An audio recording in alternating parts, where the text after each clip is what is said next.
तो ईरान ने अपना वादा निभाया। ट्रू प्रॉमिस 2 के नाम से जो लहर आई, कल मिसाइलों की 2 वेव्स एक के बाद एक आई, पूरे इजराइल में एक तहलका मच गया। पूरा इजराइल शेल्टर्स के अंदर चला गया। ईरानी आर्मी ने नसरुल्लाह की फोटो पोस्ट करके कहा कि हम आपको धोखा कैसे दे सकते थे। इसके पहले इजराइल में तेल अवीव के पास एक रेलवे स्टेशन पर 8 से 10 लोगों के मारे जाने की और कई लोगों के घायल होने की खबर आई है।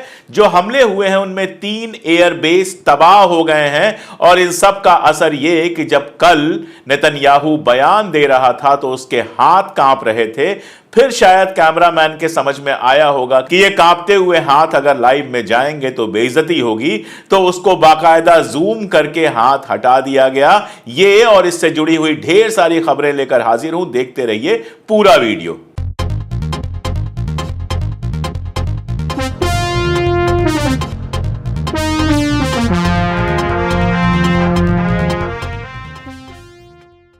नमस्कार, मैं अशोक कुमार पांडे और स्वागत है आपका टीसीएच पर। हाजिर हूं फलस्तीन, इजराइल, लेबनान और अब ईरान को भी जोड़ लीजिए और इनके बहाने दुनिया भर की खबरें लेकर। कल रात हमारे यहां जब रात के 11 बज रहे थे उस समय ईरान ने हमला किया इजराइल के ऊपर। ईरान ने इसके पहले भी इजराइल के ऊपर ड्रोन्स वगैरह फेंकी थी, लेकिन उस समय जब मैंने वीडियो किया था मैंने बहुत डिटेल में आपको बताया था कि ये जानबूझकर ऐसी ड्रोन्स भेजी गई थी और ऐसी चीजें भेजी गई थी जिनको पहुंचने में अच्छा खासा वक्त लगता है। सबको पता था कि वो इंटरसेप्ट हो जाएंगी। उस समय ईरान कोई बड़ी लड़ाई नहीं शुरू करना चाह रहा था, वो सिर्फ ये चाहता था कि इजराइल को ये पता चल जाए कि हम भी उसके ऊपर हमला कर सकते हैं।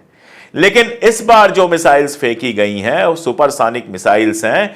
12 मिनट में ईरान से पहुंची हैं वो इजराइल, और इस 12 मिनट में ना तो इनका कोई तोड़ ढूंढ पाया है इजराइल और ना ही आयरन डोम इसको नाकाम करने में सफल रहा है। ये मिसाइलें वो थी जिनमें से 80% मिसाइलें निशानों पर लगी हैं, जो निशाने साध कर लगाई गई थी, भेजी गई थी। अब मजेदार यह है कि अमेरिका भी कह रहा है, इजराइल भी कह रहा है कि कोई खास असर नहीं हुआ है।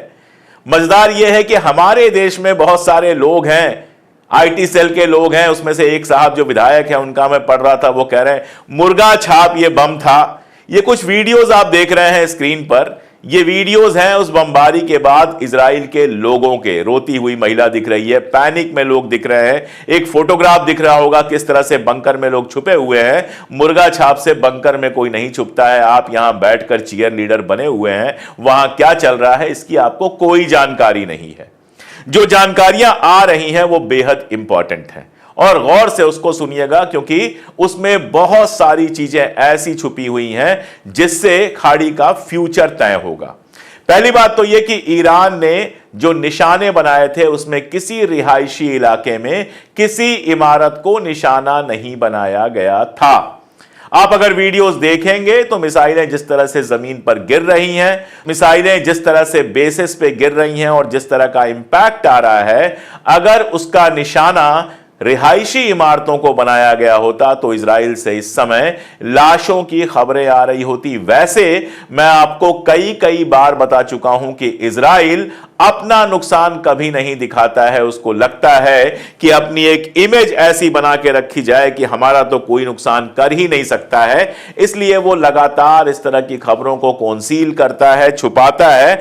आपके सामने टाइम्स ऑफ इजराइल की एक कटिंग है। टाइम्स ऑफ इजराइल इजराइल का अखबार है और उस कटिंग में बहुत साफ साफ ये लिखा हुआ है कि कहां कहां पर किस किस एसेट पर इफेक्ट हुआ है, ये जानकारी प्रेस को नहीं दी गई है।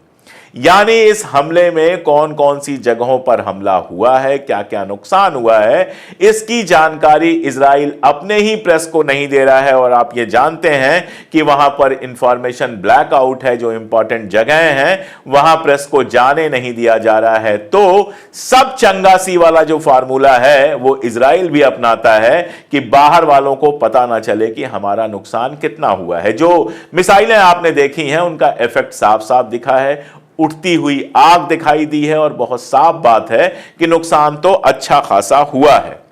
बताया यह जा रहा है कि इजराइल के 3 एयर बेसेस पर यह हमले किए गए और तीनों एयर बेस फिलहाल काम नहीं कर रहे हैं, पूरी तरह से नष्ट हो गए हैं।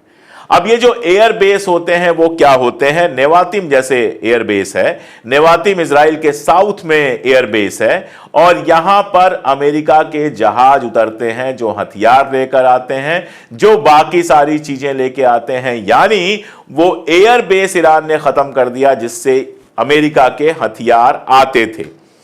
बन जाएगा लेकिन बनने में वक्त लगेगा, उतने दिनों तक अमेरिका के हथियार यहां आना मुश्किल होगा। यह तो हो गया नेवातिम।